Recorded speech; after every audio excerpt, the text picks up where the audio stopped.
Attention all SSS pensioners, magandang araw po sa inyo.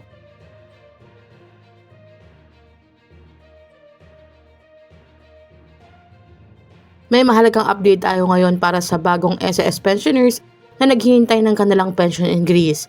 Ayon sa Social Security System or SSS, hindi muna makakasama sa maagang pagpapatupad ng pension increase ngayong Hunyo ang mga bagong pensioners na ang pensyon ay nagsimula mula June 1 hanggang August 31. Sa halip, matatanggap nila ang kanilang pension increase simula pa lamang sa September 1, 2026.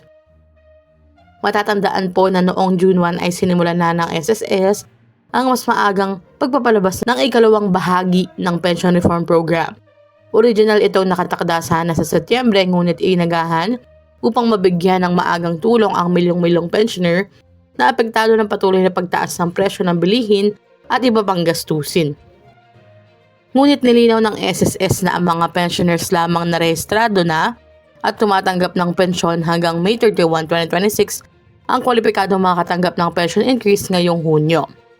Ang mga bagong naging pensioners mula June hanggang August ay kailangang maghintay hanggang September para makuha ang kanilang dagdag benepisyo.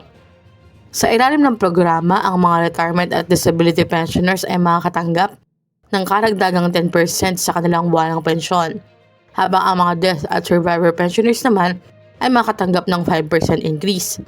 Ayon pa sa SSS, mahigit 4.1 milyong pensioners ang inaasahang may kinabang sa maagang implementation ng pension increase, kung saan tinatayang aabot sa humigit kumulang 6 billion pesos ang ilalabas na dagdag benepisyo mula Hunyo hanggang August ngayong taon.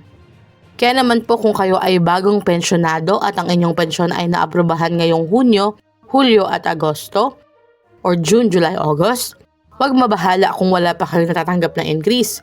Ayon sa SSS, automatic na maidadagdag ito simula September 1, 2026. At ngayon gusto naman namin marinig ang inyong karanasan. Nakatanggap na po ba kayo ng inyong pension increase para doon sa mga na bigyan na ngayong June 2026? Ano ang pinagamitan nyo? I-comment nyo na sa baba.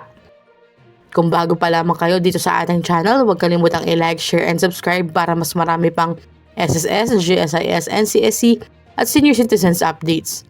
Maraming salamat po sa panonood at ingat po kayong lahat.